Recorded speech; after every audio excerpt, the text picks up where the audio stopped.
প্রিয় ছাত্রছাত্রী, আজকে আমরা অ্যালডিহাইড কিটোনের সবচেয়ে গুরুত্বপূর্ণ 10টা নাম্বিক ক্রিয়া যত তাড়াতাড়ি সম্ভব পড়ার চেষ্টা করব।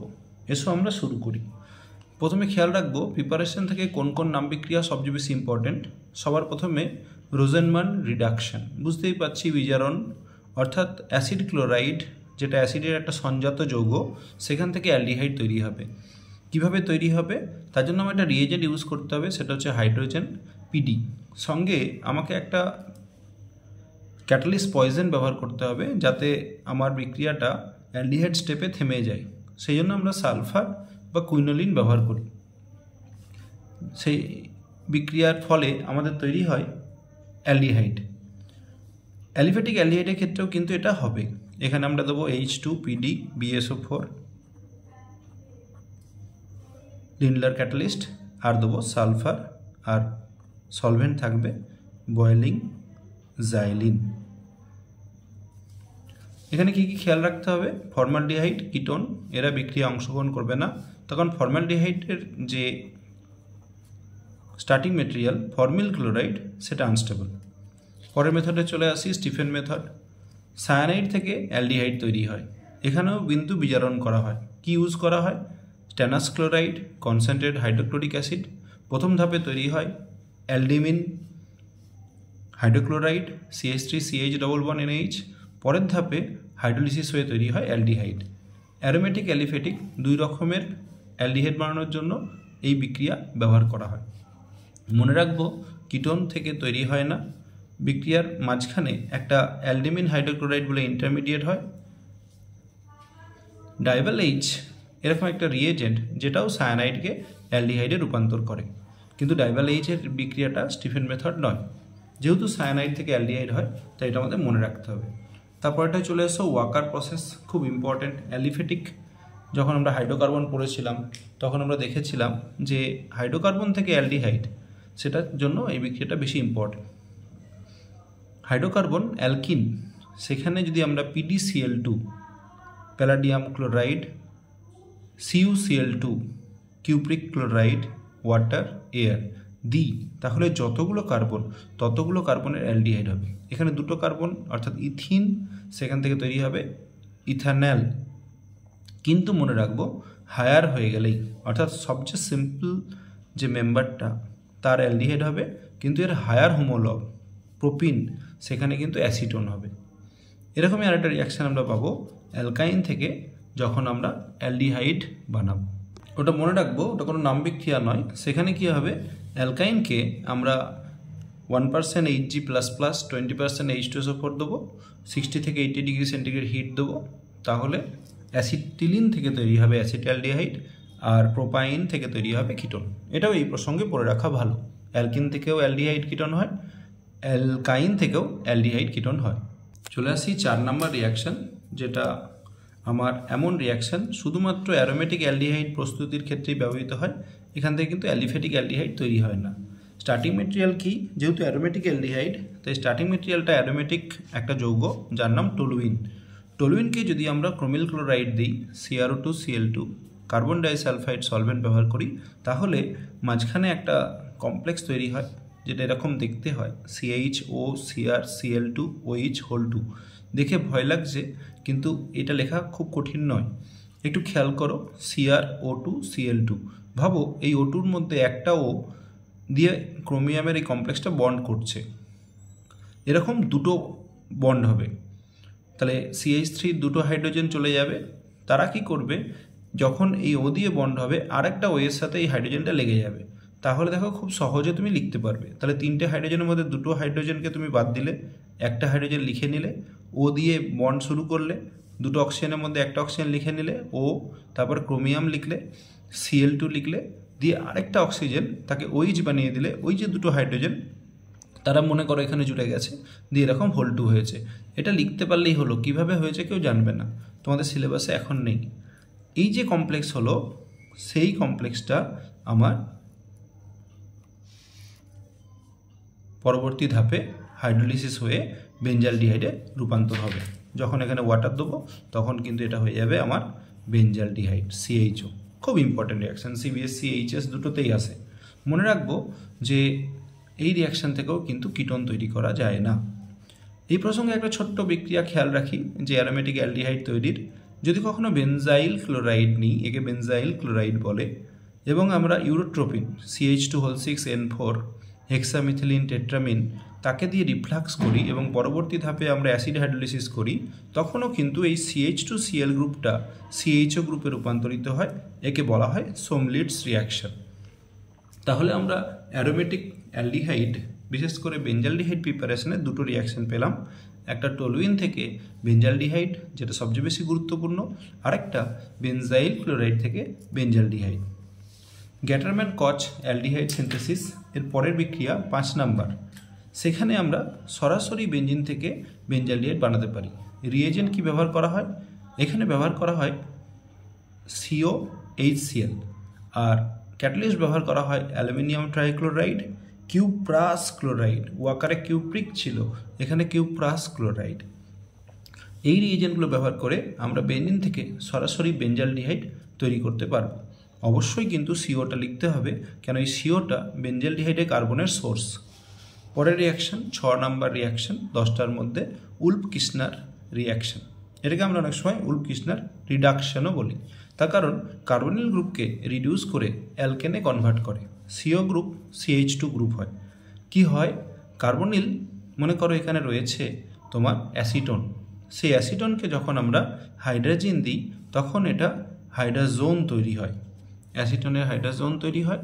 তাকে আমরা সোডিয়াম এথক্সাইড আর ইথিলিন গ্লাইকল দিয়ে হিট করলে এই ডবল বন্ড NNH2 এটা কনভার্ট হয়ে যায় CH2-তে, ফাইনালি পাওয়া যায় CH3CH2CH3, অর্থাৎ অ্যালকেন তৈরি হয়। ফাইনাল প্রোডাক্ট CH3COCH3 সেটা হয়ে যাবে CH3CH2CH3। এরকম আরেকটা রিয়াকশান আছে যাকে বলা হয় ক্লিমেনসন রিডাকশন। সেখানে কি করা হয়? জিঙ্ক, অ্যামালগাম আর কনসেন্ট্রেটেড হাইড্রোক্লোরিক অ্যাসিড ব্যবহার করা হয়। মনে রাখতে হবে ক্লিমেনসন অ্যাসিড মাধ্যমে যদি কখনো বিক্রিয়া করতে হয় তখন ব্যবহার করব, এবং উল্ফ-কিসনার যদি কখনো ক্ষারীয় মাধ্যমে বিক্রিয়া করতে হয় তখন ব্যবহার করব। 7 নম্বর রিয়াকশান সবচেয়ে বেশি ইম্পর্টেন্ট, অ্যালডল কন্ডেনসেশন। পাশে দুটো স্টার দিয়েছি, মানে খুব ভালো করে পড়তে হবে। এখানে মনে রাখতে হবে আলফা হাইড্রোজেন আছে, সেরকম অ্যালডিহাইড বা কিটোন অংশগ্রহণ করে এবং তৈরি করে বিটা হাইড্রক্সি অ্যালডিহাইড বা কিটোন। কি রিয়েজেন্ট? সাধারণত ডাইলিউট অ্যালকালি ব্যবহার করা হয়, যেমন ব্যারাইটা, ডাইলিউট, NaOH, KOH ইত্যাদি। অ্যাসিটালডিহাইড যদি ব্যবহার করা হয় তাহলে এরকম একটা অ্যালডল তৈরি হয়, যেখানে অ্যালডিহাইডের ALD আছে, অ্যালকোহলের OH আছে, তাই একে বলা হয় ALD আর OH অর্থাৎ অল অ্যালডল। মনে রাখতে হবে এই বিক্রিয়াতে একটা নিউ কার্বন কার্বন বন্ড তৈরি হয়। পরীক্ষাতে যখন প্রশ্ন আসবে তখন একটা অ্যালডিহাইড মলিকুল থাকবে, তোমাকে দুটো অ্যালডিহাইড মলিকুল নিয়ে তৈরি করতে হবে প্রোডাক্ট। অ্যাসিটোন যদি বিক্রিয়া অংশগ্রহণ করে সেখানে বেশিরভাগই দেওয়া হয় রিয়েজেন্ট ব্যারাইটা, BOH2। কী হয়? প্রথম ধাপে এই অ্যাসিটোনের ফার্স্ট কার্বনিল গ্রুপটা হয়ে যায় OH, আর এখানে আরেকটা অ্যাসিটোনের একটা হাইড্রোজেন কমে গিয়ে জুড়ে যায় এরকমভাবে, দিয়ে তৈরি করে CH3COH CH3 CH2 CO CH3, যেটাকে আমরা বলছি বিটা হাইড্রক্সি কিটোন। এটা থেকে আবার ওয়াটার এলিমিনেট করে ডিহাইড্রেশন হয়, দিয়ে আমার তৈরি করে মেসিটিল অক্সাইড। সেটা আমি পরে দেখাচ্ছি। ক্লেজেন-স্মিথ রিয়াকশন, এটা এমন একটা বিক্রিয়া যেখানে অ্যারোমেটিক অ্যালডিহাইডের সাথে অ্যালিফেটিক অ্যালডিহাইডের আমার অ্যালডল কন্ডেনসেশন হবে। মনে রাখতে হবে এই বিক্রিয়াতে প্রোডাক্ট কিন্তু সবসময় ডিহাইড্রেশনে অংশগ্রহণ করবে, অর্থাৎ ওয়াটার এলিমিনেট করবে। কি হয়? এটা আলফা কার্বন, এটাতে কোনো আলফা কার্বন আছে কিন্তু আলফা হাইড্রোজেন নেই, তো এটাই কার্বন আয়ন হবে, এই কার্বনিল কার্বনে অ্যাটাক করবে। প্রোডাক্ট কী হবে? এটা হয়ে যাবে OH, এখানে একটা হাইড্রোজেন আছে থাকবে, এরপরে এর একটা হাইড্রোজেন কমিয়ে আমাকে এখানে লিখে দিতে হবে CH2CHO, এটা তৈরি হবে। ডিহাইড্রেশনের সময় এই আলফা কার্বন আর বিটা কার্বন এর মধ্যে থেকে জল বেরোবে, তাহলে এখানে হাইড্রোজেন আমি এটা কমিয়ে দিলাম, তৈরি হবে সিন্নামাল ডিহাইড, যাকে আমরা বলছি alpha beta unsaturated aldehyde. Dehydration কয়েকটা দেখার চেষ্টা করি। ডাইঅ্যাসিটোন অ্যালকোহল যেটা আমি এখানে পেয়েছিলাম সেটার আমরা ডিহাইড্রেশন করছি। এই ডাইঅ্যাসিটোন অ্যালকোহল এটা তার ডিহাইড্রেশন করলে কি হবে, ডিহাইড্রেশন করলে এই আলফার হাইড্রোজেন আর বিটার ওএইচ বেরিয়ে যাবে, দিয়ে তৈরি হবে এরকম একটা প্রোডাক্ট যেটা পরীক্ষাতে অনেক সময় কনভার্সনে জিজ্ঞেস করে যে এটাকে তৈরি করো। নামটা লিখে দেয় মেসিটিল অক্সাইড বানাও। তাহলে মেসিটিল অক্সাইড আমি কি করে বানাবো, সেটার জন্য অ্যাসিটোনের অ্যালডল করব, তারপরে তার ডিহাইড্রেশন করব। এরকম অ্যাসিটালডিহাইড তার অ্যালডল হলে যখন ডিহাইড্রেশন হয় তখন এই আলফা আর বিটা থেকে জল বেরিয়ে যায়, তৈরি হয় CH3 CH double bond CH single bond CHO, এর নাম ক্রোটোনালডিহাইড, যেটা আলফা বিটা আনস্যাচুরেটেড অ্যালডিহাইড।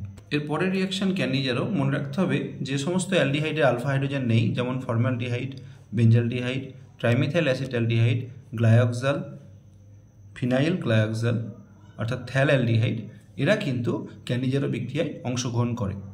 আবার এরকম একটা অ্যালডিহাইড যেখানে প্যারাপজিশনে OCH3 আছে, সেও কিন্তু অংশগ্রহণ করে। কি হয়, একটা অ্যালডিহাইড গ্রুপ জারিত হয়, একটা অ্যালডিহাইড গ্রুপ বিজারিত হয়, তৈরি হয় CONA, আরেকটা অ্যালডিহাইড গ্রুপ থেকে তৈরি হয় CH2OH। সবসময় প্রশ্ন আসে একটা ক্রস ক্যানিজারের উদাহরণ দাও, সিম্পল ক্যানিজারের উদাহরণ দাও। আমি একটা সিম্পল ক্যানিজারও বোঝাচ্ছি। ফর্মালডিহাইড তার মানে এর একটা অ্যালডিহাইড গ্রুপ জারিত হবে, যেহেতু NaOH আছে তাই Na লিখলাম, আরেকটা অ্যালডিহাইড গ্রুপ বিজারিত হবে। আমি এই অংশটুকু লিখে নিলাম, এবার আমরা পরের বাকি অংশটা লিখব। তাহলে এখানে একটা H আছে, এখানে একটা H আছে, যেহেতু এটা H শুধু আছে তাই এটাকে আমি দুটো ছিল তিনটে করে দিলাম পাশে না লিখে। এটার ক্ষেত্রে কি হবে, এই অ্যালডিহাইড গ্রুপটা জারিত হলো, মনে করো এটা বিজারিত হলো, তাহলে এটা তৈরি হলো CONA, এটা তৈরি হলো CH2OH। কখনো যদি ক্রস ক্যানিজারের পরীক্ষা আসে, মনে রাখবে যে অ্যালডিহাইডটা আকারে বড় সে হবে অ্যালকোহল, যে আকারে ছোট সে হবে অ্যাসিড। তাহলে এটা হয়ে যাবে অ্যাসিড, অর্থাৎ এই অ্যালডিহাইড গ্রুপটা অ্যাসিডে কনভার্ট হবে এবং এই অ্যালডিহাইড গ্রুপটা অ্যালকোহলে কনভার্ট হবে। এরকম আরেকটা দেওয়া হয়েছে, এই বড়টার এটা অ্যালকোহল হবে আর এটা হয়ে যাবে অ্যাসিডের সোডিয়াম সল্ট CONA, আর এটা তৈরি হবে CH3 এই সিটা অনেকে লিখতে ভুলে যায়।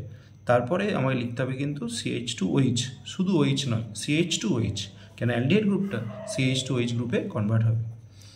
ইন্ট্রামলিকুলার ক্যানিজারও পড়তে হয়, যেখানে দুটো CHO গ্রুপ থাকে, তাহলে আমার দুটো অণুর দরকার নেই, একই অণুতে দুটো CHO আছে, একটা CHO হয়ে যাবে CONA, আরেকটা CHO হয়ে যাবে CH2OH, যেটা আমরা শিখলাম। তাহলে এটা হলো ইন্ট্রামলিকুলার ক্যানিজার। একই রকম এই প্রশ্নটাও আসতে পারে, এই অ্যালডিহাইড গ্রুপটা CONA, এই অ্যালডিহাইড গ্রুপটা CH2OH। কখনো আলফা হাইড্রোজেন থাকলে কি ক্যানিজারও করতে পারে না? উত্তর হচ্ছে পারে। তাকে বলে টিসচেঙ্কো রিয়াকশন, যেখানে বিকারকটা আলাদা, অ্যালুমিনিয়াম এথক্সাইড AlOC2H5 ইথাইল অ্যালকোহলের অ্যালুমিনিয়াম লবণ, 2CH3CHO অ্যাসিটালডিহাইড যখন অ্যালুমিনিয়াম ইথক্সাইডের সাথে বিক্রিয়া করে তখন ক্যানিজারের মতো অ্যালকোহল এবং অ্যাসিড বানায়, কিন্তু তারা আলাদা থাকে না, তারা মিশে গিয়ে এস্টার হয়ে যায়, অর্থাৎ ইথাইল এস্টার এখানে তৈরি হবে, ইথাইল অ্যাসিটেট। এটা খেয়াল রাখতে হবে, এটা কিন্তু ইম্পর্টেন্ট রিয়াকশন। পরীক্ষাতে এলে এই অ্যাসিটালডিহাইড আসে বা এরকম প্রশ্ন আসে, টিসচেঙ্কো বিক্রিয়ার উদাহরণ দাও। 10টার মধ্যে আমি 9 নম্বর রিয়াকশানে চলে এসেছি, খুব ইম্পর্টেন্ট এবছরের পরীক্ষার জন্য। বেঞ্জালডিহাইড থেকে বেনজোয়েন, এর নাম বেনজোয়েন কন্ডেনসেশন। এটা এমন একটা নাম বিক্রিয়া যেখানে প্রোডাক্টের নাম অনুসারে রিয়াকশানের নাম হয়েছে। কি রিয়েজেন্ট? জলীয়, ইথানলীয়, কেসিয়ান এবং তাপ, অ্যাকোয়াস, ইথানলিক, কেসিয়ান অ্যান্ড হিট। পরীক্ষার প্রশ্ন কেমন দেখতে লাগবে, এরকম একটা বেঞ্জালডিহাইড আঁকা থাকবে বা C6H5CHO থাকবে, রিয়েজেন্ট হিসেবে লেখা থাকবে অ্যাকোয়াস, কেসিয়ান, ইথানল, হিট, দিয়ে একটা কোয়েশ্চেন মার্ক থাকবে। অনেক ছেলে মেয়ে এই অ্যালডিহাইড গ্রুপে বিভিন্ন রকম অপারেশন করবে, দিয়ে সুন্দর সুন্দর প্রোডাক্ট লিখবে, একটা প্রোডাক্টও ঠিক নয়। মাথায় রাখতে হবে দুটো অণু অংশগ্রহণ করবে অ্যালডলের মতো, এবং এখানেও কার্বন কার্বন বন্ড হবে। দুটো অণুর অ্যালডিহাইড গ্রুপগুলোকে মুখোমুখি লিখে নেবে, তারপরে প্রথমটাকে তুমি মনে করো CO করলে, পরেরটাকে OH করবে, যেটাকে OH করবে তার একটা ভ্যালেন্সি আছে, তাই এখানে তুমি একটা H দিয়ে দিলে। তাহলে এটা হয়ে গেল আমার বেনজোয়েন প্রোডাক্ট। এই বেনজোয়েন তুমি চাইলে প্রথমটাকে OH করতে পারো, পরেরটাকেও CO করতে পারো। জিনিসটা বেনজোয়েন যেদিক থেকে দেখি আমরা, পরীক্ষাতে এরকম প্রশ্ন আসতে পারে যে একটা বেনজোয়েন আছে, তাকে নাইট্রিক অ্যাসিড দিলে কী হবে? বেনজোয়েনকে যদি নাইট্রিক অ্যাসিড দেওয়া হয় তাহলে আমার তৈরি হবে বেনজিল, এরকম একটা বেনজিল হবে, অর্থাৎ এই যে সেকেন্ডারি অ্যালকোহল আছে এটাও জারিত হয়ে কার্বনিলে কনভার্ট হবে। তাকে যদি KOH আর রিঅ্যারেঞ্জমেন্ট করা হয় তখন একটা রিঅ্যারেঞ্জমেন্ট রিয়াকশন হয়, তৈরি হয় বেঞ্জিলিক অ্যাসিডের সল্ট, যেটা এরকম দেখতে। লাস্ট 10 নম্বর রিয়াকশানের লাস্ট রিয়াকশান, সেটা হচ্ছে পার্কিন রিয়াকশান। কি হয়, খুব ইম্পর্টেন্ট, অ্যাসিটিক অ্যানাইডাইড নেওয়া হয় আর CH3CONA নেওয়া হয় 140 ডিগ্রি সেন্টিগ্রেড। অ্যাসিটিক অ্যাসিডের অ্যানাইডাইড, অ্যাসিটিক অ্যাসিডেরই সোডিয়াম সল্ট কাকে দেওয়া হয়, বেঞ্জালডিহাইডকে। তৈরি কি হয়, আলফা বিটা আনস্যাচুরেটেড অ্যাসিড, যার নাম সিনামিক অ্যাসিড। কিভাবে আলফা বিটা হলো, এটা ফাংশনাল গ্রুপ, এটা আলফা, এটা বিটা। এই আলফা বিটা আনস্যাচুরেটেড অ্যাসিড এর সাথে যখন বিটা কার্বনে ফিনাইল লেগে থাকে তখন তাকে বলা হয় সিনামিক অ্যাসিড। প্রায়ই পরীক্ষায় প্রশ্ন আসে, বেঞ্জালডিহাইড থেকে সিনামিক অ্যাসিড বানাও, পার্কিন রিয়াকশানে এক্সাম্পল দাও। এই রিয়েজেন্টগুলো দিয়ে দিল, এখানে কোয়েশ্চেন মার্ক, এখান থেকে এটা প্রোডাক্ট দিল, রিয়েজেন্ট লিখতে দিল, এরকম প্রশ্ন আসে। ক্লিমেনসন বিজারণ আমি ডিসকাস করেছি, আশা করছি পারবে। CH3COCH3, সেখান থেকে CH3CH2CH3 হয়। ভিট্রিক রিয়াকশান একটু পড়তে হয়, কখনো যদি এরকম সাইক্লোহেক্সেন তার মধ্যে কিটোন থাকে, সেখানে যদি PH3P ডবল বন্ড CH2 দেওয়া হয়, তাহলে এই CO গ্রুপটা চেঞ্জ হয়ে CH2 গ্রুপ হয়। আমার 10টা রিয়াকশান শেষ হয়ে গেল। আমি অবশ্যই বলবো অ্যালডিহাইড কিটোন, সেটাই আমি এখানে এনেছি। অ্যাসিডের কিন্তু একটা ইম্পর্টেন্ট নাম বিক্রিয়া আছে, যেটা যেহেতু এখন অ্যালডিহাইড কিটোনের রিয়াকশান পড়ছি তাই পড়াইনি, তোমরা কিন্তু অবশ্যই সেটা পড়বে। সেটা হলো HVZ রিয়াকশান, যেখানে আমরা অ্যাসিডের আলফা হাইড্রোজেনকে হ্যালোজেনকে সাবস্টিটিউট করতে পারি। মনে করো আছে CH3CH2COH, আমরা দিলাম Br2, তারপরে রেড ফসফরাস কনভার্ট হলো CH3CHBr COOH। এখানে ভিডিও আছে আলাদা করে ওই HVZ রিয়াকশান, দেখে নিও। আর যদি কেউ পড়ে নিতে চাও অবশ্যই বই থেকে পড়ে নিও। Thank you for watching.